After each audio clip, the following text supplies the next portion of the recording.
ਸਤਿ ਸ੍ਰੀ ਅਕਾਲ ਜੀ ਦਾ ਖਾਲਸ ਟੀਵੀ ਦੇਖਣ ਵਾਲੇ ਦੇਸ਼ ਦੁਨੀਆ ਦੇ ਸਾਡੇ ਸਾਰੇ ਦਰਸ਼ਕਾਂ ਦਾ ਬਹੁਤ-ਬਹੁਤ ਸਵਾਗਤ ਹੈ। ਪੰਜਾਬ ਦੀਆਂ ਵੱਡੀਆਂ ਖਬਰਾਂ ਦੇ ਇਸ ਖਾਸ ਬੁਲੇਟਿਨ ਦੇ ਨਾਲ ਮੈਂ ਹਰਸ਼ਰਨ ਕੌਰ। ਅੱਜ 8 ਅਗਸਤ ਹੈ, ਦਿਨ ਮੰਗਲਵਾਰ ਹੈ। ਨਾਨਕਸ਼ਾਹੀ ਸੰਮਤ 555 ਦੇ ਮੁਤਾਬਿਕ ਅੱਜ 24 ਸੌਣ ਹੋ ਗਿਆ। ਖਬਰਾਂ ਦੇ ਇਸ ਖਾਸ ਬੁਲੇਟਿਨ ਦੇ ਵਿੱਚ ਤੁਹਾਨੂੰ ਸਾਰੀਆਂ ਵੱਡੀਆਂ ਤਾਜ਼ਾ ਤੇ ਅਹਿਮ ਖਬਰਾਂ ਦੱਸ ਦਿੰਦੇ ਹਾਂ। ਸਭ ਤੋਂ ਪਹਿਲਾਂ ਪੰਜਾਬ ਦੇ ਮੌਸਮ ਦੀ ਜਾਣਕਾਰੀ। ਮੌਸਮ ਦੀ ਭਵਿੱਖਬਾਣੀ ਬਦਲ ਗਈ ਹੈ। ਵਿਭਾਗ ਮੁਤਾਬਿਕ ਪੰਜਾਬ 'ਚ ਇਸ ਹਫ਼ਤੇ ਮੌਨਸੂਨ ਦੇ ਸੁਸਤ ਰਹਿਣ ਦੀ ਸੰਭਾਵਨਾ ਹੈ ਤੇ ਮੀਂਹ ਆਮ ਨਾਲੋਂ ਘੱਟ ਪਵੇਗਾ। ਅੱਜ ਤੇ ਕੱਲ ਯਾਨੀ ਕਿ 8 ਤੇ 9 ਅਗਸਤ ਨੂੰ ਪੂਰੇ ਸੂਬੇ 'ਚ ਹੁਮਸ ਵਾਲੀ ਸਥਿਤੀ ਬਣੀ ਰਹੇਗੀ। ਕਿਤੇ ਮੀਂਹ ਪੈ ਸਕਦਾ ਹੈ ਤੇ 10 ਅਗਸਤ ਨੂੰ ਪੂਰੇ ਸੂਬੇ 'ਚ ਹਲਕਾ ਮੀਂਹ ਪੈਣ ਦੀ ਸੰਭਾਵਨਾ ਹੈ। 11 ਅਗਸਤ ਨੂੰ ਫਿਰ ਹੁਮਸ ਵਾਲੀ ਗਰਮੀ ਦੇ ਹਾਲਾਤ ਬਣੇ ਰਹਿਣਗੇ। ਇਸੇ ਤਰ੍ਹਾਂ ਦਾ ਮੌਸਮ ਹਰਿਆਣਾ ਦਾ ਵੀ ਰਹੇਗਾ। ਹਾਲਾਂਕਿ ਕੱਲ ਤੜਕੇ ਚੰਡੀਗੜ੍ਹ ਅਤੇ ਨਾਲ ਲੱਗਦੇ ਮੋਹਾਲੀ, ਜ਼ੀਰਕਪੁਰ ਦੇ ਕੁਝ ਇਲਾਕਿਆਂ ਦੇ ਵਿੱਚ ਭਰਵਾਂ ਮੀਂਹ ਪਿਆ। ਉਧਰ ਭਾਖੜਾ ਦੇ ਵਿੱਚ ਵੀ ਪਿਛਲੇ 3 ਦਿਨਾਂ ਤੋਂ ਪਾਣੀ ਦਾ ਪੱਧਰ ਨਹੀਂ ਵਧਿਆ। ਸੋ ਪੰਜਾਬ ਤੇ ਹਰਿਆਣਾ ਦੋਵਾਂ ਦੇ ਲਈ ਰਾਹਤ ਵਾਲੀ ਖਬਰ ਹੈ ਕਿ ਹੜ੍ਹਾਂ ਦਾ ਜਿਹੜਾ ਖਤਰਾ ਹੈ ਉਹ ਥੋੜਾ ਟਲ ਗਿਆ। BBMP ਦੇ ਅੰਕੜਿਆਂ ਦੇ ਮੁਤਾਬਿਕ ਭਾਖੜਾ ਡੈਮ ਦੇ ਵਿੱਚ ਪਾਣੀ ਦਾ ਪੱਧਰ ਖਤਰੇ ਦੇ ਨਿਸ਼ਾਨ ਤੋਂ 15 ਫੁੱਟ ਹੇਠ ਹੈ।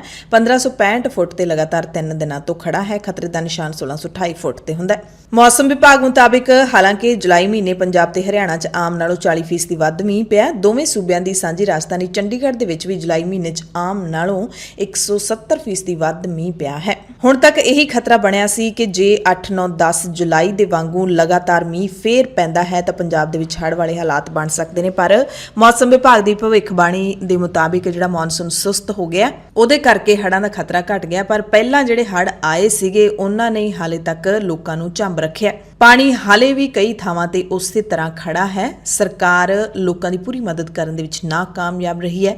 ਹੜ੍ਹਾਂ ਦੇ ਪਾਣੀ ਨੇ ਕਿਸਾਨਾਂ ਦੀਆਂ ਫਸਲਾਂ ਤਬਾਹ ਕਰ ਦਿੱਤੀਆਂ ਨੇ। ਸੰਗਰੂਰ ਦੇ ਮੂਣਕ ਵਿੱਚ ਤਾਂ ਹੁਣ ਕਈ ਕਿਸਾਨਾਂ ਦੇ ਖੇਤਾਂ 'ਚ ਲੱਗੇ ਟਿਊਬਵੈੱਲ ਖਰਾਬ ਹੋ ਗਏ ਨੇ। ਗੰਦਾ ਪਾਣੀ ਨਿਕਲ ਰਿਹਾ ਹੈ। ਘਰਾਂ ਦੀਆਂ ਮੋਟਰਾਂ ਦੇ ਵਿੱਚ ਵੀ ਸਾਫ਼ ਪਾਣੀ ਨਹੀਂ ਆ ਰਿਹਾ। ਲਗਾਤਾਰ 20 ਦਿਨਾਂ ਤੱਕ ਹੜ੍ਹਾਂ ਦਾ ਪਾਣੀ ਕਿਸਾਨਾਂ ਦੇ ਟਿਊਬਵੈੱਲਾਂ ਦੇ ਅੰਦਰ ਜਾਂਦਾ ਰਿਹਾ ਤੇ ਹੁਣ ਗੰਦਾ ਪਾਣੀ ਹੀ ਟਿਊਬਵੈੱਲ 'ਚੋਂ ਬਾਹਰ ਨਿਕਲ ਰਿਹਾ ਹੈ। ਜੇ ਕਿਸਾਨ ਟਿਊਬਵੈੱਲ ਚਲਾਉਂਦੇ ਨੇ ਤਾਂ ਮੋਟਰਾਂ ਖਰਾਬ ਹੋ ਰਹੀਆਂ ਨੇ। ਜੇ ਨਵਾਂ ਬੋਰ ਕਰਵਾਉਂਦੇ ਨੇ ਤਾਂ ਲੱਖਾਂ ਦਾ ਖਰਚਾ ਆਊਗਾ। ਕਿਸਾਨ ਫਸੇ ਹੋਏ ਨੇ, ਸਰਕਾਰ ਤੋਂ ਮਦਦ ਦੀ ਗੁਹਾਰ ਲਾ ਰਹੇ ਨੇ। ਸਬਜ਼ੀਆਂ ਦੇ ਦੁੱਗਣੇ ਹੋ ਰਹੇ ਰੇਟਾਂ ਨਾਲ ਵੀ ਲੋਕਾਂ ਨੂੰ ਜੂਝਣਾ ਪੈ ਰਿਹਾ ਹੈ। ਬਰਨਾਲਾ ਦੇ ਵਿੱਚ ਟਮਾਟਰ 240 ਰੁਪਏ ਕਿਲੋ ਵਿਕ ਰਿਹਾ ਹੈ। ਹਾਲਾਂਕਿ ਮਾਨਸਾ, ਬਠਿੰਡਾ ਦੇ ਵਿੱਚ ਟਮਾਟਰ 200 ਰੁਪਏ ਤੋਂ ਥੱਲੇ ਹੀ ਵਿਕ ਰਿਹਾ ਹੈ। ਮੋਹਾਲੀ ਦੇ ਵਿੱਚ ਜ਼ਰੂਰ ਮਹਿੰਗਾ ਹੈ ਤੇ ਬਰਨਾਲਾ ਦੇ ਵਿੱਚ ਟਮਾਟਰ 240 ਦੇ ਨਾਲ ਮਟਰ 200 ਰੁਪਏ ਕਿਲੋ ਵਿਕ ਰਿਹਾ। ਸ਼ਿਮਲਾ ਮਿਰਚ ਵੀ 200 ਰੁਪਏ ਕਿਲੋ ਹੀ ਵਿਕ ਰਹੀ ਹੈ। ਸੋ ਹੜ੍ਹਾਂ ਕਾਰਨ ਆਈਆਂ ਵੱਖ-ਵੱਖ ਮੁਸ਼ਕਿਲਾਂ ਦੇ ਨਾਲ ਝੰਬੇ ਪੰਜਾਬ ਦੇ ਲੋਕ ਸਰਕਾਰਾਂ ਦੀ ਉਡੀਕ ਕਰ ਰਹੇ ਨੇ ਕਿ ਸਰਕਾਰ ਕਦੋਂ ਉਹਨਾਂ ਦੇ ਦਰ ਤੇ ਮਦਦ ਦੇ ਹੱਥ ਲੈ ਕੇ ਪਹੁੰਚੇਗੀ। ਇਸ ਦਰਮਿਆਨ ਖਬਰ ਮਿਲੀ ਹੈ ਕਿ ਭਾਰਤ ਸਰਕਾਰ ਦੀ ਕੇਂਦਰੀ ਟੀਮ ਦੇ ਵੱਲੋਂ ਪੰਜਾਬ ਦੇ ਹੜ੍ਹ ਪ੍ਰਭਾਵਿਤ ਇਲਾਕਿਆਂ ਦਾ ਦੌਰਾ ਅੱਜ ਤੋਂ ਕੀਤਾ ਜਾਏਗਾ। 3 ਦਿਨਾਂ ਦੌਰਾ ਹੋਏਗਾ। ਮੋਹਾਲੀ, ਪਟਿਆਲਾ, ਸੰਗਰੂਰ, ਰੂਪਨਗਰ ਤੇ ਜਲੰਧਰ ਜ਼ਿਲ੍ਹਿਆਂ ਦਾ ਦੌਰਾ ਕੀਤਾ ਜਾਊਗਾ। 7 ਮੈਂਬਰੀ ਕੇਂਦਰੀ ਟੀਮ ਦੇ ਵਿੱਚ ਕੇਂਦਰੀ ਗ੍ਰਹਿ ਮੰਤਰਾਲਾ, ਖੇਤੀ ਮੰਤਰਾਲਾ, ਕੌਮੀ ਆਫਤ ਪ੍ਰਬੰਧਨ ਅਥਾਰਟੀ, ਪੰਚਾਇਤ ਤੇ ਵਿਕਾਸ ਮੰਤਰਾਲਾ, ਕੇਂਦਰੀ ਜਲ ਕਮਿਸ਼ਨ, ਵਿੱਤ ਵਿਭਾਗ ਤੋਂ ਇਲਾਵਾ ਸੜਕ ਮੰਤਰਾਲੇ ਦੇ ਉੱਚ ਅਧਿਕਾਰੀ ਸ਼ਾਮਲ ਨੇ। ਸਰਕਾਰੀ ਰਿਪੋਰਟ ਦੇ ਮੁਤਾਬਿਕ ਤਾਂ ਸੂਬੇ ਦੇ ਵਿੱਚ ਕਰੀਬ 1500 ਕਰੋੜ ਰੁਪਈਆ ਦਾ ਵਿੱਤੀ ਨੁਕਸਾਨ ਹੋਇਆ। ਘੱਗਰ ਅਤੇ ਸਤਲੁਜ ਦੀ ਮਾਰ 'ਚੋਂ ਸੈਂਕੜੇ ਪਿੰਡ ਹਾਲੇ ਤੱਕ ਨਹੀਂ ਉੱਭਰ ਸਕੇ। ਮੁੱਖ ਮੰਤਰੀ ਭਗਵੰਤ ਮਾਨ ਨੇ ਵੀ 15 ਅਗਸਤ ਤੱਕ ਵਿਸ਼ੇਸ਼ ਗਿਰਦੌਰੀ ਦਾ ਕੰਮ ਮੁਕੰਮਲ ਕਰਨ ਦੇ ਵਾਰੀ-ਵਾਰੀ ਆਦੇਸ਼ ਦਿੱਤੇ ਨੇ ਤੇ ਕੱਲ ਵੀ ਮੁੱਖ ਮੰਤਰੀ ਭਗਵੰਤ ਮਾਨ ਨੇ ਕਿਹਾ ਕਿ ਹੜ੍ਹਾਂ ਕਰਕੇ ਹੋਏ ਨੁਕਸਾਨ ਦੀ ਗਿਰਦੌਰੀ ਕਰਵਾ ਰਹੇ ਹਾਂ ਤੇ ਜਿਵੇਂ ਗਿਰਦੌਰੀ ਮੁਕੰਮਲ ਹੋ ਜੂਗੀ ਸੂਬੇ 'ਚ ਹੋਏ ਨੁਕਸਾਨ ਦੀ ਭਰਪਾਈ ਸੂਬਾ ਸਰਕਾਰ ਕਰੇਗੀ। ਹੜ੍ਹਾਂ ਕਰਕੇ ਨੁਕਸਾਨੇ ਗਏ ਝੋਨੇ ਦੀ ਲਵਾਈ ਦਾ ਖਰਚਾ ਵੀ ਸਰਕਾਰ ਦੇਵੇਗੀ। ਤੇ ਪੰਜਾਬ ਦੇ ਲੋਕ ਪੰਜਾਬ ਸਰਕਾਰ ਤੋਂ ਮਦਦ ਦੀ ਟੇਕ ਲਾ ਕੇ ਬੈਠੇ ਨੇ ਤੇ ਪੰਜਾਬ ਸਰਕਾਰ ਨੇ ਗਾਹਾਂ ਕੇਂਦਰ ਸਰਕਾਰ ਤੇ ਮਦਦ ਦੀ ਟੇਕ ਲਾ ਰੱਖੀ ਹੈ। ਪੰਜਾਬ ਸਰਕਾਰ ਸੈਂਟਰ ਸਰਕਾਰ ਨੂੰ ਚਿੱਠੀ ਲਿਖ ਕੇ ਵੀ ਮੁਆਵਜ਼ੇ ਦੀ ਮੰਗ ਕਰ ਚੁੱਕੀ ਹੈ। ਹਾਲਾਂਕਿ ਮੁੱਖ ਮੰਤਰੀ ਭਗਵੰਤ ਮਾਨ ਬੜਕਾਂ ਵੀ ਮਾਰਦੇ ਰਹਿੰਦੇ ਨੇ ਕਿ ਸਾਨੂੰ ਕੇਂਦਰ ਦੇ ਪੈਸੇ ਦੀ ਲੋੜ ਨਹੀਂ ਹੈ, ਸਾਡੇ ਖਜ਼ਾਨੇ 'ਚ ਪੈਸਾ ਵਾਧੂ ਹੈ। ਤੇ ਪੰਜਾਬ ਸਰਕਾਰ ਨੇ ਹੁਣ ਕੇਂਦਰ ਨੂੰ ਚਿੱਠੀ ਲਿਖ ਕੇ ਕਿਸਾਨਾਂ ਨੂੰ ਮੁਆਵਜ਼ਾ ਦੇਣ ਲਈ ਆਫਤ ਰਾਹਤ ਫੰਡਾਂ ਦੀ ਵਰਤੋਂ ਕਰਨ ਦੀ ਪ੍ਰਵਾਨਗੀ ਮੰਗੀ ਹੈ। ਮੁੱਖ ਮੰਤਰੀ ਭਗਵੰਤ ਮਾਨ ਨੇ ਵੀ ਇਸ ਸੰਬੰਧੀ ਕੇਂਦਰੀ ਗ੍ਰਹਿ ਮੰਤਰੀ ਅਮਿਤ ਸ਼ਾਹ ਨੂੰ ਚਿੱਠੀ ਲਿਖੀ ਹੈ। ਕੇਂਦਰੀ ਟੀਮ ਕੌਮੀ ਆਫਤ ਪ੍ਰਬੰਧਨ ਅਥਾਰਟੀ ਦੇ ਵਿੱਤੀ ਸਲਾਹਕਾਰ ਰਵਿਨੇਸ਼ ਕੁਮਾਰ ਦੀ ਅਗਵਾਈ ਦੇ ਵਿੱਚ ਅੱਜ ਆਪਣਾ ਦੌਰਾ ਘੱਗਰ ਦੇ ਨਾਲ ਲੱਗਦੇ ਜ਼ਿਲ੍ਹੇ ਮੋਹਾਲੀ, ਪਟਿਆਲਾ ਤੇ ਸੰਗਰੂਰ ਦੇ ਪਿੰਡਾਂ ਤੋਂ ਸ਼ੁਰੂ ਕਰੇਗੀ। ਪੰਜਾਬ ਤੇ ਹਰਿਆਣਾ ਹਾਈਕੋਰਟ ਦੇ ਹੁਕਮਾਂ ਤੇ ਹਰਿਆਣਾ ਦੇ ਨੂਹ ਜ਼ਿਲ੍ਹੇ ਦੇ ਵਿੱਚ ਨਜਾਇਜ਼ ਉਸਾਰੀਆਂ ਢਾਉਣ ਦੀ ਮੁਹਿੰਮ ਰੋਕ ਦਿੱਤੀ ਗਈ ਹੈ। ਪਿਛਲੇ ਹਫ਼ਤੇ ਹੋਈ ਫਿਰਕੂ ਹਿੰਸਾ ਤੋਂ ਬਾਅਦ ਅਧਿਕਾਰੀਆਂ ਨੇ ਲਗਾਤਾਰ 4 ਦਿਨਾਂ ਤੱਕ ਉਸਾਰੀਆਂ ਢਾਉਣ ਦੀ ਮੁਹਿੰਮ ਚਲਾਈ, ਜਿਹਦੇ ਵਿੱਚ ਲੋਕਾਂ ਦੇ ਘਰਾਂ ਅਤੇ ਦੁਕਾਨਾਂ ਨੂੰ ਢਾਇਆ ਗਿਆ। ਖਾਸ ਕਰਕੇ ਮੁਸਲਿਮ ਭਾਈਚਾਰੇ ਦੀਆਂ ਜਿਹੜੀਆਂ ਉਸਾਰੀਆਂ ਸਨ ਉਹਨਾਂ ਨੂੰ ਢਾਇਆ ਗਿਆ। ਹਾਲਾਂਕਿ ਪੁਲਿਸ ਨੇ ਦਾਅਵਾ ਕੀਤਾ ਕਿ ਉਹਨਾਂ ਨੇ ਬਿਨਾਂ ਕਿਸੇ ਜਾਤ ਧਰਮ ਦੇਖੇ ਤੋਂ ਸਿਰਫ ਨਜਾਇਜ਼ ਉਸਾਰੀਆਂ ਢਾਈਆਂ ਨੇ। ਪਿਛਲੇ 4 ਦਿਨਾਂ ਦੇ ਵਿੱਚ ਪ੍ਰਸ਼ਾਸਨ ਨੇ ਨੂੰਹ ਜ਼ਿਲ੍ਹੇ ਦੀਆਂ 37 ਥਾਵਾਂ ਤੇ 57.5 ਏਕੜ ਜ਼ਮੀਨ ਤੋਂ ਕਥਿਤ ਗੈਰ ਕਾਨੂੰਨੀ ਉਸਾਰੀਆਂ ਢਾਹ ਦਿੱਤੀਆਂ ਨੇ। ਹਰਿਆਣਾ ਕਾਂਗਰਸ ਦੇ ਪ੍ਰਧਾਨ ਚੌਧਰੀ ਉਦੇਭਾਨ ਦੀ ਅਗਵਾਈ ਦੇ ਵਿੱਚ ਅੱਜ ਕਾਂਗਰਸ ਦੇ ਸੀਨੀਅਰ ਲੀਡਰਾਂ ਦੇ ਵੱਲੋਂ ਨੂੰਹ ਜ਼ਿਲ੍ਹੇ ਦਾ ਦੌਰਾ ਕੀਤਾ ਜਾਊਗਾ। ਸਾਬਕਾ ਮੁੱਖ ਮੰਤਰੀ ਤੇ ਵਿਰੋਧੀ ਧਿਰ ਦੇ ਲੀਡਰ ਭੁਪਿੰਦਰ ਹੁੱਡਾ ਵੀ ਇਸ ਵਫਦ ਦੇ ਵਿੱਚ ਸ਼ਾਮਿਲ ਹੋਣਗੇ। ਹਾਲਾਂਕਿ ਇਹਨਾਂ ਨੂੰ ਨੂੰਹ ਜ਼ਿਲ੍ਹੇ ਦੇ ਵਿੱਚ ਦਾਖਲ ਹੋਣ ਦਿੱਤਾ ਜਾਊਗਾ ਜਾਂ ਨਹੀਂ, ਇਹ ਹੁਣ ਪ੍ਰਸ਼ਾਸਨ ਤੇ ਨਿਰਭਰ ਕਰਦਾ ਹੈ। ਨੂੰਹ ਜ਼ਿਲ੍ਹੇ ਦੇ ਵਿੱਚ ਇੰਟਰਨੈਟ ਹਾਲੇ ਤੱਕ ਬੰਦ ਹੈ, ਜਿਸ ਕਰਕੇ ਆਨਲਾਈਨ ਸੇਵਾਵਾਂ ਤੇ ਕਾਫੀ ਅਸਰ ਪਿਆ ਹੈ। ਜਿਹੜੇ ਲੋਕਾਂ ਦਾ ਕਾਰੋਬਾਰ ਹੀ ਇੰਟਰਨੈਟ ਰਾਹੀਂ ਚੱਲਦਾ, ਉਹਨਾਂ ਦਾ ਕਾਰੋਬਾਰ ਠੱਪ ਹੋਇਆ ਪਿਆ। ਲੋਕਾਂ ਨੂੰ ਵੀ ਸਮੱਸਿਆਵਾਂ ਨਾਲ ਜੂਝਣਾ ਪੈ ਰਿਹਾ ਹੈ, ਨਾ ਹੀ ਆਨਲਾਈਨ ਖਾਣਾ ਮਿਲਦਾ ਹੈ ਤੇ ਡਿਲੀਵਰੀ ਬੁਆਏ ਨੇ ਜਿਹੜੇ ਉਹ ਵੀ ਘਰਾਂ ਦੇ ਵਿੱਚ ਬੈਠੇ ਨੇ। ਪੈਟਰੋਲ ਪੰਪਾਂ ਤੇ ਵੀ ਆਨਲਾਈਨ ਲੈਣ ਦੇਣ ਠੱਪ ਹੋਇਆ ਪਿਆ। ਕੱਲ ਤੜਕੇ ਗੁਰੂਗ੍ਰਾਮ ਦੇ ਇੱਕ ਪਿੰਡ ਦੇ ਵਿੱਚ ਮਸਜਿਦ ਨੂੰ ਅਣਪਛਾਤਿਆਂ ਨੇ ਫੇਰ ਅੱਗ ਲਾ ਦਿੱਤੀ। ਪੁਲਿਸ ਨੇ ਕੇਸ ਦਰਜ ਕਰ ਲਿਆ। ਮਸਜਿਦ ਦੇ ਇਮਾਮ ਨੇ ਸੈਕਟਰ 37 ਦੇ ਥਾਣੇ ਵਿੱਚ ਦਰਜ ਕਰਵਾਈ ਸ਼ਿਕਾਇਤ ਦੇ ਵਿੱਚ ਕਿਹਾ ਹੈ ਕਿ ਤੜਕੇ ਕਰੀਬ 1:30 ਵਜੇ ਆਸ-ਪਾਸ ਦੇ ਰਹਿਣ ਵਾਲੇ ਕਿਸੇ ਵਿਅਕਤੀ ਦਾ ਫੋਨ ਆਇਆ ਕਿ ਅਣਪਛਾਤੇ ਨੇ ਧਾਰਮਿਕ ਸਥਾਨ ਨੂੰ ਫੂਕ ਦਿੱਤਾ ਹੈ, ਮਸਜਿਦ ਨੂੰ ਫੂਕ ਦਿੱਤਾ ਹੈ। ਲੋਕਾਂ ਦੀ ਮਦਦ ਨਾਲ ਅੱਗ ਤੇ ਕਾਬੂ ਪਾਇਆ ਗਿਆ। ਲੋਕ ਸਭਾ ਤੋਂ ਬਾਅਦ ਰਾਜ ਸਭਾ ਦੇ ਵਿੱਚ ਵੀ ਆਖਿਰਕਾਰ ਮੋਦੀ ਸਰਕਾਰ ਨੇ ਆਪਣੇ ਮਨ ਦੀ ਪੁਗਾ ਹੀ ਲਈ ਹੈ। ਦਿੱਲੀ ਸੇਵਾਵਾਂ ਬਿੱਲ ਰਾਜ ਸਭਾ ਦੇ ਵਿੱਚ ਵੀ ਪਾਸ ਹੋ ਗਿਆ ਤੇ ਹੁਣ ਉਪ ਰਾਜਪਾਲ ਦਿੱਲੀ ਦੇ ਸੁਪਰ ਸੀਐਮ ਹੋਣਗੇ। ਇਸ ਤੋਂ ਬਾਅਦ ਦਿੱਲੀ ਦੇ ਮੁੱਖ ਮੰਤਰੀ ਅਰਵਿੰਦ ਕੇਜਰੀਵਾਲ ਨੇ ਕੱਲ ਦੇ ਦਿਨ ਨੂੰ ਭਾਰਤ ਦੇ ਲੋਕਤੰਤਰ ਦੇ ਇਤਿਹਾਸ ਦਾ ਕਾਲਾ ਦਿਨ ਦੱਸਿਆ। ਰਾਜ ਸਭਾ ਦੇ ਵਿੱਚ ਜੋ VOTING ਹੋਈ ਤਾਂ ਪੱਖ ਵਿੱਚ 131 ਵੋਟਾਂ ਪਈਆਂ, ਵਿਰੋਧ ਵਿੱਚ ਵੀ ਕਾਫੀ ਵੋਟਾਂ ਪਈਆਂ 102। ਬੀਜੇਪੀ ਤੇ YSRCP ਨੂੰ ਛੱਡ ਕੇ ਬਾਕੀ ਵਿਰੋਧੀ ਧਿਰਾਂ ਨੇ ਬਿੱਲ ਦਾ ਵਿਰੋਧ ਕੀਤਾ।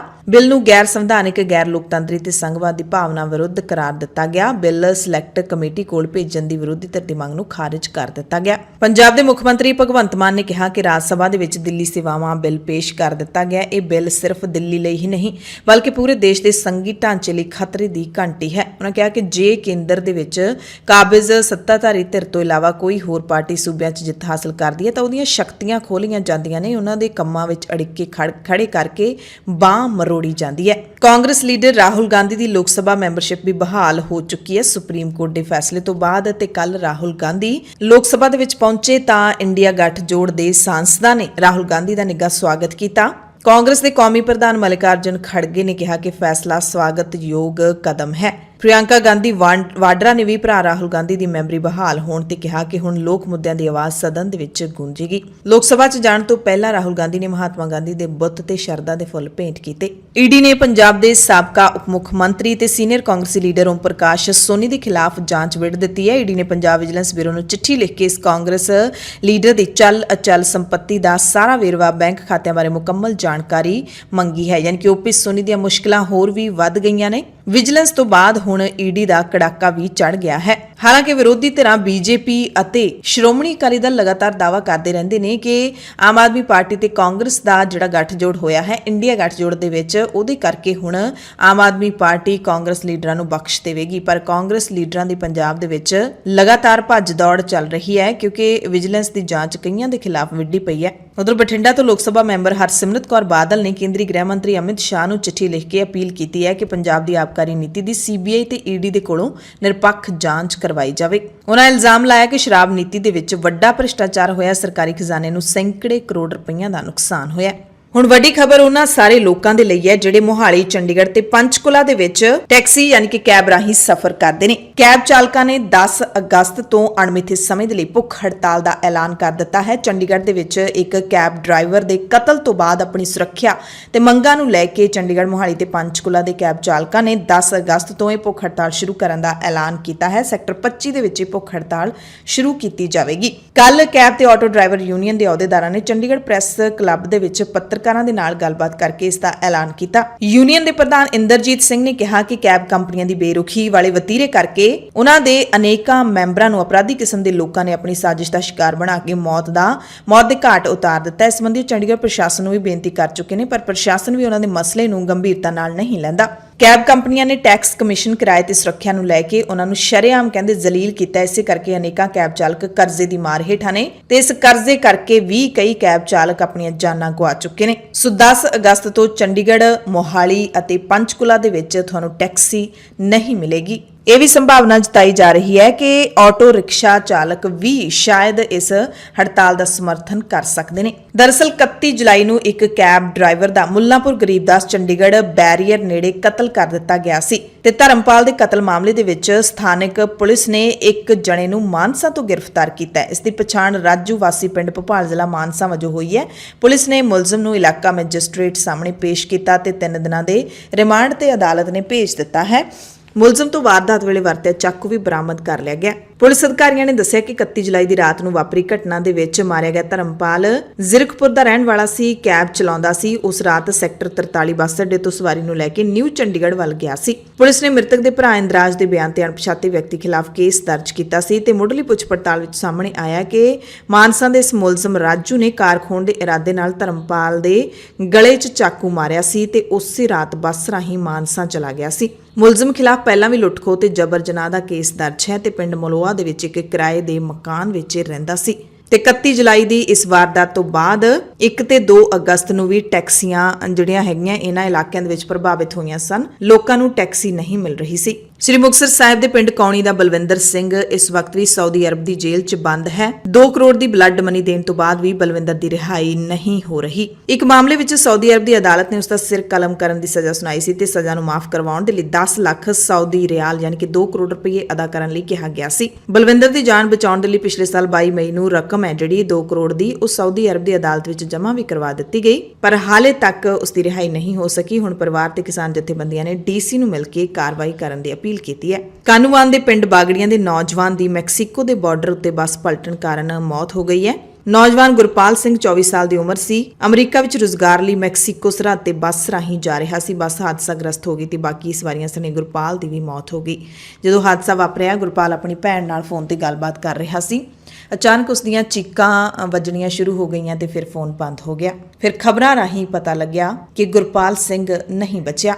ਪੰਜਾਬ ਦੀਆਂ ਵੱਡੀਆਂ ਖਬਰਾਂ ਦੇ ਇਸ ਖਾਸ ਬੁਲੇਟਿਨ ਦੇ ਵਿੱਚ ਹੁਣ ਕੁਝ ਹੋਰ ਖਬਰਾਂ ਵਿਸਥਾਰ ਦੇ ਨਾਲ ਗੱਲ ਕਰਾਂਗੇ। ਤਖਤ ਸ੍ਰੀ ਹਜ਼ੂਰ ਸਾਹਿਬ ਅਬਚਲ ਨਗਰ ਨਾਂਦੇੜ ਦੇ ਪ੍ਰਬੰਧਕੀ ਬੋਰਡ ਦੀ, ਜਿਸ ਦਾ ਪ੍ਰਧਾਨ ਇੱਕ ਗੈਰ ਸਿੱਖ ਲਾਏ ਜਾਣ ਤੋਂ ਬਾਅਦ ਸਿਆਸੀ ਹਲਕਿਆਂ ਦੇ ਵਿੱਚ ਕਾਫੀ ਰੋਸ ਦੇਖਣ ਨੂੰ ਮਿਲ ਰਿਹਾ ਹੈ। ਐਸਜੀਪੀਸੀ ਦੇ ਪ੍ਰਧਾਨ ਐਡਵੋਕੇਟ ਹਰਜਿੰਦਰ ਸਿੰਘ ਧਾਮੀ ਨੇ ਇਸ ਮੁੱਦੇ ਦੇ ਨਾਲ ਹੋਰ ਕਈ ਅਹਿਮ ਮੁੱਦਿਆਂ ਤੇ ਪ੍ਰੈਸ ਕਾਨਫਰੰਸ ਕੀਤੀ। ਜਗਦੀਸ਼ ਟਾਈਟਲਰ ਦਾ ਜਿਹੜਾ ਮੁੱਦਾ ਹੈ ਉਸ ਤੇ ਵੀ ਉਹਨਾਂ ਨੇ ਐਲਾਨ ਕੀਤਾ ਹੈ ਕਿ ਇਸ ਕੇਸ ਦੀ ਮੁੱਖ ਗਵਾਹ ਲਖਵਿੰਦਰ ਕੌਰ ਨੂੰ ਐਸਜੀਪੀਸੀ ਇਨਸੈਂਟਿਵ ਦੇਵੇਗੀ ਤੇ ਕੇਸ ਦੀ ਪੈਰਵਾਈ ਦੇ ਵਿੱਚ ਵੀ ਐਸਜੀਪੀਸੀ ਮਦਦ ਕਰੇਗੀ। ਪੈਰਵਾਈ ਹਾਈ ਕੋਰਟ ਦੇ ਵਿੱਚ ਹੋਵੇਗੀ। ਪਿਛਲੇ ਦਿਨਾਂ ਵਿੱਚ ਜਗਦੀਸ਼ ਟਾਈਟਲਰ, ਜਿਹਨੂੰ ਦਿੱਲੀ ਦੇ ਵਿੱਚ ਉਹ ਦਿੱਲੀ ਦੇ ਜਿਹੜੀ ਨਸਲਕੁਸ਼ੀ ਦੇ ਵਿੱਚ ਉਹਨਾਂ ਕੇਸਾਂ ਦੇ ਵਿੱਚ ਕਾਲ ਕੀਤਾ ਸੀ, ਉਸ ਕੇਸ ਦੀ ਪੈਰਵਾਈ ਵੀ ਸ਼੍ਰੋਮਣੀ ਗੁਰਦੁਆਰਾ ਪ੍ਰਬੰਧਕ ਕਮੇਟੀ ਕਰ ਰਹੀ ਆ। ਦਿੱਲੀ ਵਾਲੇ ਤਾਂ ਹੱਥ ਖੜੇ ਕਰ ਗਏ। ਹੁਣ ਅੱਖ ਖੁੱਲੀ ਆ, ਜਿੱਲੇ ਬੇਲ ਹੋ ਗਏ ਵੀ ਅਸੀਂ ਜਾਵਾਂਗੇ ਹਾਈ ਕੋਰਟ 'ਚ। ਉਹ ਵੀ ਅਸੀਂ ਫੈਸਲਾ ਕੀਤਾ ਵੀ ਉਹ ਜਿਹੜੀ ਸਾਡੀ ਬੀਬੀ ਲਖਵਿੰਦਰ ਕੌਰ ਜਿਹੜੀ ਇਸ ਕੇਸ ਦੀ ਆਈ ਵਿਟਨੈਸ ਆ, ਉਹਨੂੰ ਇਨਸੈਂਟਿਵ ਵੀ ਦੇਵਾਂਗੇ ਤਾਂ ਕਿ ਵਿਚਾਰੀ ਦਾ ਉਹਦਾ ਕੋਈ ਸਾਧਨ ਨਹੀਂ ਰੋਜੀ ਰੋਟੀ ਦਾ, ਤੇ ਉਹਦੇ ਕੇਸ ਦੀ ਪੈਰਵਾਈ ਵੀ ਹਾਈ ਕੋਰਟ 'ਚ ਹੀ ਕਰਾਂਗੇ। ਤਖਤ ਸ੍ਰੀ ਹਜ਼ੂਰ ਸਾਹਿਬ ਵਿਖੇ ਪ੍ਰਬੰਧਕੀ ਬੋਰਡ ਦਾ ਪ੍ਰਧਾਨ ਗੈਰ ਸਿੱਖ ਨੂੰ ਲਾਉਣਾ ਮੰਦਭਾਗਾ ਕਰਾਰ ਦਿੰਦਿਆਂ ਐਡਵੋਕੇਟ ਧਾਮੀ ਨੇ ਕਿਹਾ ਕਿ ਮਹਾਰਾਸ਼ਟਰ ਸਰਕਾਰ ਨੇ ਸਿੱਖ ਮਸਲਿਆਂ ਦੇ ਵਿੱਚ ਸਿੱਧੀ ਦਖਲ ਅੰਦਾਜ਼ੀ ਕੀਤੀ ਹੈ। ਇਸ ਕਰਕੇ ਕਹਿੰਦੇ ਅਸੀਂ ਮਹਾਰਾਸ਼ਟਰ ਸਰਕਾਰ ਨੂੰ ਫੈਸਲਾ ਤੁਰੰਤ ਵਾਪਸ ਲੈਣ ਦੇ ਲਈ ਲਿਖਿਆ ਹੈ। ਧਾਮੀ ਨੇ ਕੌਮੀ ਘੱਟ ਗਿਣਤੀ ਚੇਅਰਮੈਨ ਇਕਬਾਲ ਸਿੰਘ ਲਾਲਪੁਰਾ ਤੇ ਵਰਦਿਆਂ ਕਿਹਾ ਕਿ ਇਕਬਾਲ ਸਿੰਘ ਲਾਲਪੁਰਾ ਤੇ ਸ਼ਾਇਦ ਕੰਮ ਦਾ ਬੋਝ ਇੰਨਾ ਜ਼ਿਆਦਾ ਕਿ ਉਹ ਬੋਲ ਹੀ ਨਹੀਂ ਸਕੇ ਜਿੱਥੇ ਉਹਨਾਂ ਨੂੰ ਬੋਲਣਾ ਚਾਹੀਦਾ ਸੀ। ਮਣੀਪੁਰ, ਜੰਮੂ ਕਸ਼ਮੀਰ, ਇੱਥੇ ਵੀ ਘੱਟ ਗਿਣਤੀਆਂ ਦੇ ਨਾਲ ਧੱਕਾ ਹੋਇਆ, ਉੱਥੇ ਵੀ ਕੋਈ ਸਾਰ ਨਹੀਂ ਲਈ। ਧਾਮੀ ਨੇ ਲਾਲਪੁਰਾ ਨੂੰ ਲੈ ਕੇ ਬੀਜੇਪੀ ਨੂੰ ਵੀ ਨਸੀਹਤ ਦੇ ਦਿੱਤੀ। ਕਹਿੰਦੇ ਇਹ ਬੰਦਾ ਸਿੱਖਾਂ ਨੂੰ ਤੁਹਾਡੇ ਤੋਂ ਬਹੁਤ ਦੂਰ ਕਰ ਰਿਹਾ ਹੈ। ਪ੍ਰਧਾਨ ਮੰਤਰੀ ਨੂੰ ਵੀ ਲਾਲਪੁਰਾ ਬਾਰੇ ਸੋਚਣਾ ਚਾਹੀਦਾ ਹੈ। ਸਿੱਖਾਂ ਦੇ ਕਹੇ ਕਹਾਏ ਤੇ ਸਿੱਖਾਂ ਦੇ ਹੁਣ ਅੰਦਰਲੇ ਮਾਮਲਿਆਂ ਦੇ ਵਿੱਚ ਵੀ ਦਖਲਅੰਦਾਜ਼ੀ ਕਰੋਗੇ। ਘੱਟ ਗਿਣਤੀ ਨੂੰ ਤਾਂ ਪ੍ਰੋਟੈਕਟ ਤੁਸੀਂ ਕੀ ਕਰਨਾ? ਤਖਤ ਸਾਹਿਬ ਦੇ ਉੱਥੇ ਐਡਮਿਨਿਸਟ੍ਰੇਟਰ ਲਾਇਆ, ਉੱਥੇ ਤਾਂ ਤੁਸੀਂ ਬੋਲੇ ਨਹੀਂ, ਤੇ ਜੇ ਸ਼੍ਰੋਮਣੀ ਕਮੇਟੀ ਦੀ ਕੋਈ ਗੱਲ ਆ ਗਈ ਉੱਥੇ ਬੜੀ ਤੇਜ਼ੀ ਨਾਲ ਬੋਲ ਰਹੇ ਆ। ਇਹ ਮੇਰਾ ਕਹਿਣ ਤੋਂ ਭਾਵ ਬੀਜੇਪੀ ਨੂੰ ਵੀ ਮੈਂ ਇਹ ਕਹਿਣਾ ਚਾਹੁੰਦਾ ਕਿ ਸਿੱਖਾਂ ਨੂੰ ਤੁਹਾਤੋਂ ਬਹੁਤ ਦੂਰ ਕਰ ਰਿਹਾ ਹੈ ਮਨੁੱਖ।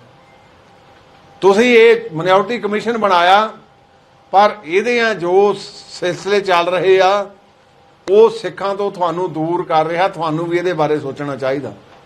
ਪ੍ਰਾਈਮ ਮਿਨਿਸਟਰ ਸਾਹਿਬ ਨੂੰ ਵੀ ਸੋਚਣਾ ਚਾਹੀਦਾ ਕਿ ਆਇਆ ਜਿਹੜਾ ਮਿਨੋਰਟੀ ਕਮਿਸ਼ਨ ਦਾ ਚੇਅਰਮੈਨ ਆ ਉਹਨੇ ਮਿਨੋਰਟੀ ਨੂੰ ਪ੍ਰੋਟੈਕਟ ਕਰਨਾ ਜਾਂ ਮਿਨੋਰਟੀ ਨੂੰ ਜਿਹੜਾ ਆ ਉਹਨੂੰ ਡਿਸਟਰੋਏ ਕਰਨਾ। ਐਸਜੀਪੀਸੀ ਪ੍ਰਧਾਨ ਨੇ ਆਪਣੇ ਸਮੇਤ ਆਪਣੀ ਜਿਹੜੀ ਸੰਸਥਾ ਹੈ ਐਸਜੀਪੀਸੀ ਸੰਸਥਾ ਉਸ ਨੂੰ ਬਦਨਾਮ ਕਰਨ ਵਾਲੇ ਲੋਕਾਂ ਨੂੰ ਵੀ ਸਖਤ ਤਾੜਨਾ ਕੀਤੀ। ਗੁਰਦੁਆਰਾ ਪ੍ਰਬੰਧਕ ਕਮੇਟੀ ਸਮਰੱਥ ਆ, ਸਾਡੇ ਸਰਵਿਸ ਰੂਲ ਆ, ਸਾਡੇ ਬਾਈ ਲਾਜ ਆ। ਜੇ ਕੋਈ ਬੰਦਾ ਅਵਗਿਆ ਕਰਦਾ ਆ ਜੁਡੀਸ਼ੀਅਲ ਕਮਿਸ਼ਨ 'ਚ ਜਾ ਸਕਦਾ। ਜੇ ਸਾਡੇ ਕੋਈ EMPLOYE ਠੱਗੀ ਠੋਰੀ ਕਰਦੇ, ਕੁਝ ਹੋਰ ਉਹਨਾਂ ਤੇ ਸੰਗੀਨ ਦੋਸ਼ ਲੱਗਦੇ ਆ, ਤੇ ਖਾਸ ਕਰਕੇ ਮੈਂ ਸਾਰੇ ਪ੍ਰਧਾਨ ਸਾਰੇ ਸਮੇਂ ਸਿਰ ਫੈਸਲੇ ਠੀਕ ਲੈਂਦੇ ਰਹੇ, ਪਰ ਮੈਂ ਬਹਿਦੇ ਨਾ ਕਹਿੰਦਾ ਪੜਤਾਲਾਂ ਸਾਡੀਆਂ ਕਢਵਾ ਲਿਓ। ਮੈਂ ਕਦੇ ਵੀ ਇਹ ਸਾਰੀ ਜਿਹੜੀ ਟੀਮ ਸਾਡੀ ਉਹ ਪੜਤਾਲਾਂ ਕਰਦੀ ਆ, ਉਹਨਾਂ ਨੇ ਕਦੇ ਵੀ ਢਿੱਲ ਨਹੀਂ ਕੀਤੀ ਕਿ ਜਿਹੜੇ ਕੋਈ ਦੁਰਾਚਾਰੀ ਹੋਣ, ਕੋਈ ਠੱਗੀਆਂ ਵਾਲੇ ਹੋਣ, ਉਹ ਬਹੁਤਾਤ ਨੂੰ ਸਜ਼ਾ ਦਿੱਤੀ ਗਈ ਆ। ਫਿਰ ਇਹਦਾ ਪ੍ਰੋਸੀਜਰ ਕੀ? ਉਧਰ ਦਿੱਲੀ ਸਿੱਖ ਗੁਰਦੁਆਰਾ ਪ੍ਰਬੰਧਕ ਕਮੇਟੀ ਦੇ ਪ੍ਰਧਾਨ ਹਰਮੀਤ ਸਿੰਘ ਕਾਲਕਾ ਤੋਂ ਬਾਅਦ ਹੁਣ ਕਮੇਟੀ ਦੇ ਸਾਬਕਾ ਪ੍ਰਧਾਨ ਤੇ ਸ਼੍ਰੋਮਣੀ ਅਕਾਲੀ ਦਲ ਦਿੱਲੀ ਦੇ ਪ੍ਰਧਾਨ ਪਰਮਜੀਤ ਸਿੰਘ ਸਰਨਾ ਨੇ ਵੀ ਹਜ਼ੂਰ ਸਾਹਿਬ ਬੋਰਡ ਦਾ ਪ੍ਰਧਾਨ ਗੈਰ ਸਿਖਲਾਏ ਜਾਣ ਦੀ ਸਖਤ ਨਿਖੇਧੀ ਕਰਦਿਆਂ ਕਿਹਾ ਕਿ ਇਹ ਸਿੱਖ ਕੌਮ ਦੀਆਂ ਭਾਵਨਾਵਾਂ ਨਾਲ ਖਿਲਵਾੜ ਕਰਨ ਵਾਲਾ ਤੇ ਸਿੱਖਾਂ ਦੇ ਅੰਦਰੂਨੀ ਪ੍ਰਬੰਧ ਵਿੱਚ ਸਿੱਧਾ ਦਖਲ ਦੇਣ ਵਾਲਾ ਹੈ। ਇਹ ਸਾਰਾ ਕੁਝ ਸਿੱਖਾਂ ਦੀ ਵੱਖਰੀ ਹਸਤੀ ਤੇ ਹਮਲਾ ਹੈ ਜਿਸ ਨੂੰ ਕਿਸੇ ਵੀ ਕੀਮਤ ਤੇ ਬਰਦਾਸ਼ਤ ਨਹੀਂ ਕੀਤਾ ਜਾ ਸਕਦਾ। ਤੁਸੀਂ ਚੇਅਰਮੈਨ ਹੋ ਮਿਨੋਰਟੀ ਕਮਿਸ਼ਨ ਦੇ, ਕੀ ਤੁਸੀਂ ਇਸ ਗੱਲ ਦਾ ਨੋਟਿਸ ਲਿਆ ਹੈ ਬਈ ਉੱਥੇ ਨਾਨ ਸਿੱਖ ਕਿਉਂ ਐਡਮਿਨਿਸਟ੍ਰੇਟਰ ਮੁਕਰਰ ਹੋਇਆ? ਐਸਜੀਪੀਸੀ ਦੇ ਜਗ੍ਹਾ ਖਰੀਦਣ ਦੇ ਉੱਤੇ ਤੁਹਾਨੂੰ ਇਤਰਾਜ਼ ਹੈਗਾ ਵੀ 50 ਲੱਖ ਦੀ ਜਗ੍ਹਾ 2 ਕਰੋੜ 'ਚ ਲਈ ਗਈ ਹੈ, ਤੁਸੀਂ ਉੱਥੇ ਕੀ ਲੱਗੇ ਹੋਏ ਹੋ? ਹੈ ਜੀ, ਤੁਹਾਡਾ ਕੀ ਮਤਲਬ ਹੈਗਾ? ਤੁਹਾਡਾ ਜਿਸ ਜਗ੍ਹਾ ਤੇ ਤੁਸੀਂ ਬੈਠੇ ਹੋ, ਮਿਨੋਰਟੀਜ਼ ਨੂੰ ਦੁਨੀਆ ਦੇ ਕਿਸੇ ਤਖਤੇ ਤੇ ਤਕਲੀਫ ਹੋਵੇ ਤੇ ਤੁਸੀਂ ਉਹ ਮਸਲਾ ਹੱਲ ਕਰਨਾ ਹੈ। ਮਨੀਪੁਰ ਦੇ ਮਾਮਲੇ ਚੁੱਪ ਹੋ, ਹਜ਼ੂਰ ਸਾਹਿਬ ਦੇ ਮਾਮਲੇ ਚੁੱਪ ਹੋ। ਸੋ ਇੱਥੇ ਆਮ ਸਿੱਖਾਂ ਦੇ ਮਨ ਦੇ ਵਿੱਚ ਸਵਾਲ ਇਹ ਜ਼ਰੂਰ ਆਉਂਦਾ ਹੈ ਕਿ ਇਹ ਜਿਹੜੇ ਲੀਡਰਾਂ ਦੇ ਬਿਆਨ ਹੁੰਦੇ ਨੇ ਸਿਰਫ ਬਿਆਨਾਂ ਤੱਕ ਹੀ ਸੀਮਿਤ ਕਿਉਂ ਰਹਿ ਜਾਂਦੇ ਨੇ? ਇਹਨੂੰ ਲੈ ਕੇ ਕੋਈ ਕਾਰਵਾਈ ਕਿਉਂ ਨਹੀਂ ਕੀਤੀ ਜਾਂਦੀ? ਸਿਰਫ ਬਿਆਨ ਦੇਣ ਦੇ ਨਾਲ ਹੀ ਕੀ ਮਸਲਾ ਹੱਲ ਹੋ ਜਾਊਗਾ? ਐਸਜੀਪੀਸੀ ਦੇ ਵੱਲੋਂ ਕੀ ਸਿਰਫ ਮਹਾਰਾਸ਼ਟਰ ਦੀ ਸਰਕਾਰ ਨੂੰ ਚਿੱਠੀ ਲਿਖਣ ਦੇ ਨਾਲ ਹੀ ਮਸਲਾ ਹੱਲ ਹੋ ਜਾਊਗਾ?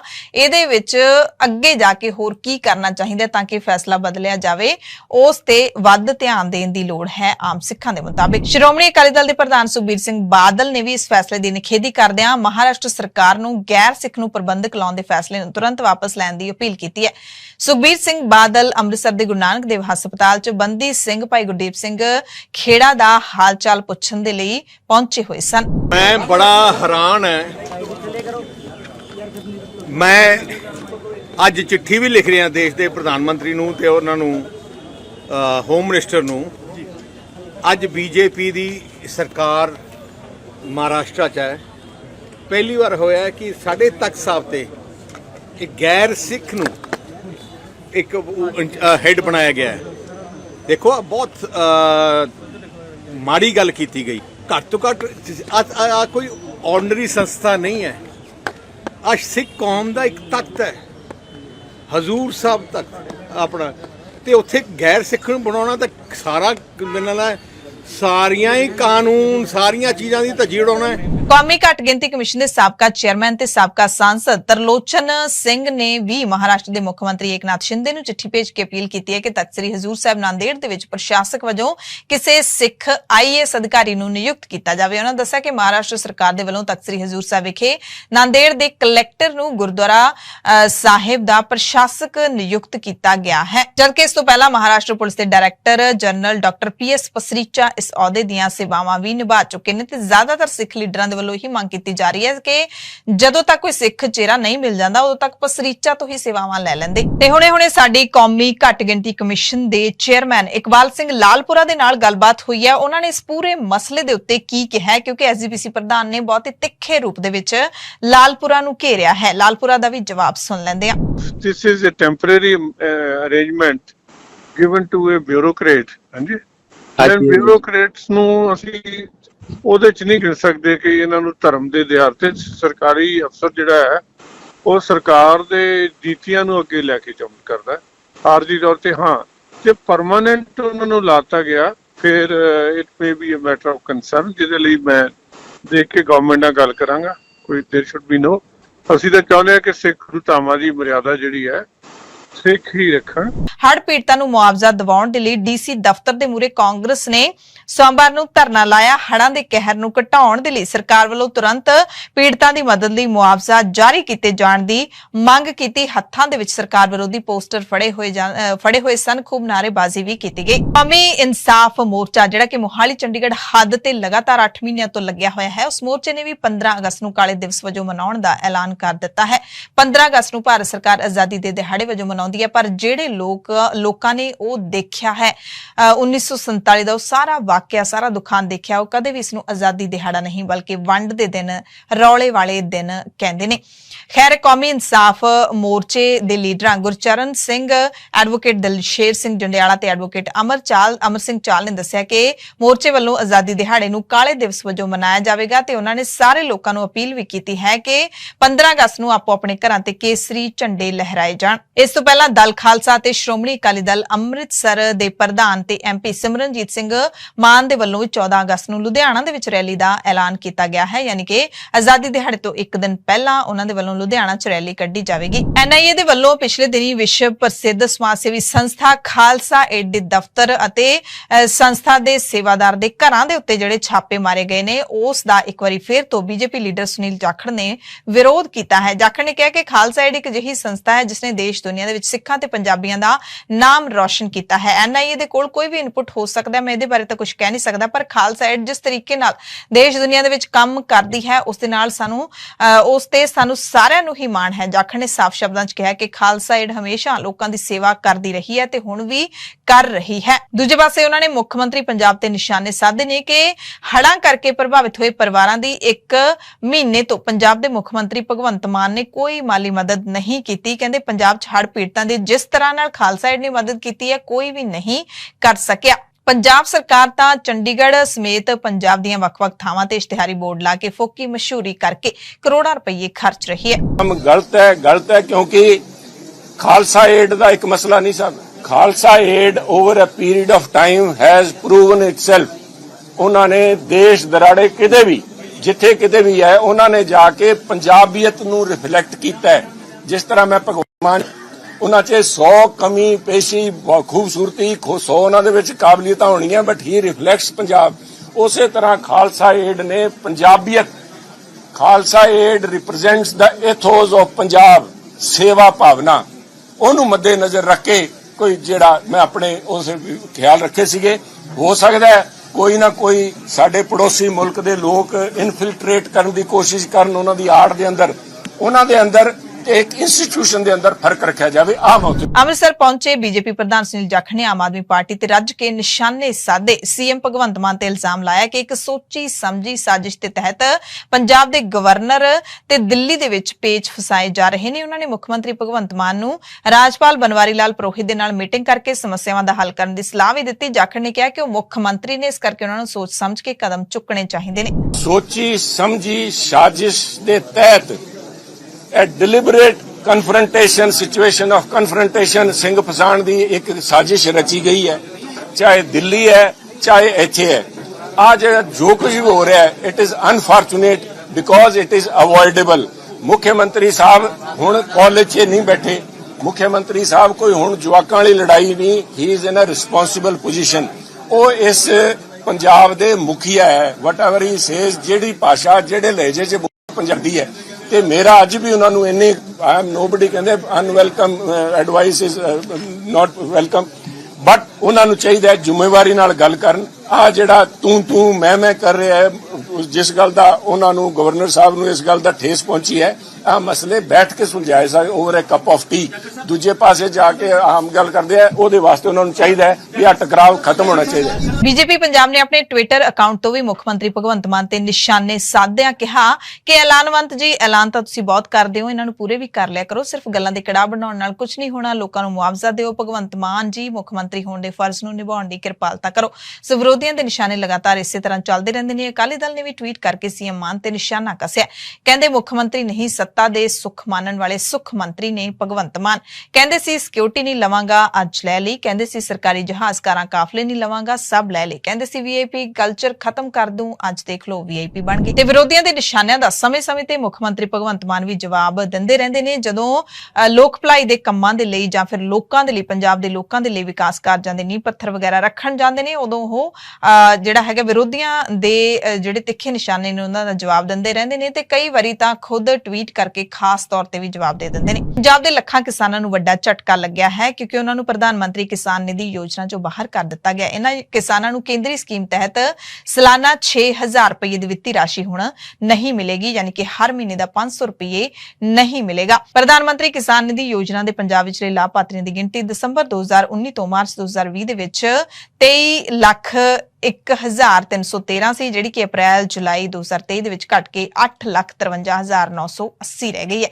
3 ਸਾਲਾਂ ਦੌਰਾਨ ਪੰਜਾਬ ਦੇ 14,47,353 ਕਿਸਾਨਾਂ ਦੀ ਗਿਣਤੀ ਘਟ ਗਈ ਹੈ।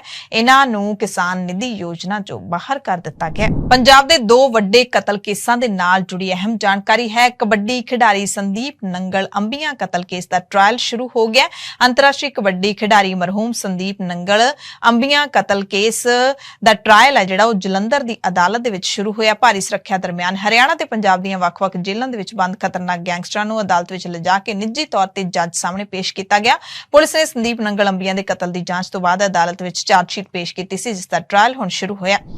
ਦੂਸਰੇ ਪਾਸੇ ਮਰਹੂਮ ਪੰਜਾਬੀ ਗਾਇਕ ਸ਼ੁਭਦੀਪ ਸਿੰਘ ਸਿੱਧੂ ਮੂਸੇਵਾਲਾ ਕਤਲ ਕੇਸ ਦੇ ਵਿੱਚ ਸ਼ਾਮਲ ਲਾਰੈਂਸ ਬਿਸ਼ਨੋਈ ਦੇ ਰਿਸ਼ਤੇਦਾਰ ਸਚਿਨ ਬਿਸ਼ਨੋਈ ਨੂੰ ਵੀ ਅਦਾਲਤ ਵਿੱਚ ਪੇਸ਼ ਕੀਤਾ ਗਿਆ। ਕਈ ਮਾਮਲਿਆਂ ਨੂੰ ਲੈ ਕੇ ਜਲੰਧਰ ਸੈਸ਼ਨ ਕੋਰਟ ਦੇ ਵਿੱਚ ਸਚਿਨ ਬਿਸ਼ਨੋਈ ਦੀ ਪੇਸ਼ੀ ਹੋਈ। ਤਖ਼ਤ ਸ੍ਰੀ ਦਮਦਮਾ ਸਾਹਿਬ ਤਲਵੰਡੀ ਸਾਬੋ ਦੀ ਧਰਤੀ ਵਿਖੇ ਸ੍ਰੀ ਗੁਰੂ ਗ੍ਰੰਥ ਸਾਹਿਬ ਜੀ ਦੇ ਸੰਪੂਰਨਤਾ ਦਿਹਾੜੇ ਮੌਕੇ ਦਮਦਮੀ ਟਕਸਾਲ ਦੇ ਵੱਲੋਂ ਕਰਵਾਏ ਗਏ ਖਾਸ ਸਮਾਗਮਾਂ ਦੇ ਵਿੱਚ ਤਖ਼ਤ ਸ੍ਰੀ ਦਮਦਮਾ ਸਾਹਿਬ ਦੇ ਜਥੇਦਾਰ ਗਿਆਨੀ ਹਰਪ੍ਰੀਤ ਸਿੰਘ ਵੀ ਸ਼ਾਮਿਲ ਹੋਏ। ਇਸ ਮੌਕੇ ਜਥੇਦਾਰ ਨੇ ਕਿਹਾ ਕਿ ਸਾਡੀਆਂ ਸੰਸਥਾਵਾਂ ਨੂੰ ਬੌਧਿਕ ਢੰਗ ਨਾਲ ਖੋਖਲਾ ਕਰਨ ਦਾ ਯਤਨ ਕੀਤਾ ਜਾ ਰਿਹਾ ਹੈ। ਸਾਡੇ ਪਰਿਵਾਰਾਂ ਨੇ 30 ਤੋਂ 32 ਸਾਲ ਪਹਿਲਾਂ ਵਨ ਚਾਈਲਡ ਪਾਲਿਸੀ ਨੂੰ ਅਪਣਾ ਲਿਆ, ਜਿਸ ਦਾ ਖਮਿਆਜ਼ਾ ਕਹਿੰਦੇ ਅਸੀਂ ਸਾਰੇ ਭੁਗਤ ਰਹੇ ਹਾਂ ਤੇ ਅੱਜ ਸਾਰਿਆਂ ਦਾ ਇੱਕ ਬੱਚਾ ਹੈ ਉਹ ਵੀ ਬਾਹਰ ਜਾ ਰਿਹਾ ਹੈ, ਤਾਂ ਫਿਰ ਸਾਡੀਆਂ ਸੰਸਥਾਵਾਂ ਨੂੰ ਕੌਣ ਸਾਂਭੇਗਾ। ਦਮਦਮਾ ਸਾਹਿਬ ਵਿਖੇ ਜੋ ਯੂਨੀਵਰਸਿਟੀਆਂ ਨੇ ਉੱਥੇ ਬਹੁਤ ਸਾਰੇ ਬੱਚੇ ਬਾਹਰਲੇ ਸੂਬਿਆਂ ਤੋਂ ਆ ਰਹੇ ਨੇ, ਸਾਡੇ ਆਪਣੇ ਬਹੁਤ ਘੱਟ ਨੇ। ਜਥੇਦਾਰ ਨੇ ਕਿਹਾ ਕਿ ਮਣੀਪੁਰ ਹਰਿਆਣਾ ਸੜ ਰਿਹਾ ਹੈ, ਇਸ ਲਈ ਹੋ ਰਿਹਾ ਹੈ ਕਿਉਂਕਿ ਸਭ ਰਾਜਨੀਤੀ ਹੈ। ਚੰਡੀਗੜ੍ਹ ਦੇ ਵਿੱਚ ਬਠਿੰਡਾ ਦੇ ਇੱਕ ਵਪਾਰੀ ਤੋਂ 1 ਕਰੋੜ ਲੁੱਟਣ ਦੇ ਮਾਮਲੇ ਵਿੱਚ ਪੁਲਿਸ ਨੇ 2 ਕਾਂਸਟੇਬਲਾਂ ਨੂੰ ਗ੍ਰਿਫਤਾਰ ਕਰ ਲਿਆ ਹੈ। ਚੰਡੀਗੜ੍ਹ ਪੁਲਿਸ ਦੇ ਜਿਹੜੇ ਮੁਲਾਜ਼ਮ ਨੇ ਉਹਨਾਂ ਨੇ ਇਹ ਠੱਗੀ ਮਾਰੀ ਸੀ, ਵੱਡੀ ਠੱਗੀ। ਸਬ ਇੰਸਪੈਕਟਰ ਨਵੀਨ ਫੋਗਾਟ ਜਿਹੜਾ ਕਿ ਮੁੱਖ ਇਸ ਠੱਗੀ ਦਾ ਸਰਗਣਾ ਸੀ, ਉਹ ਹਾਲੇ ਤੱਕ ਫਰਾਰ ਹੈ।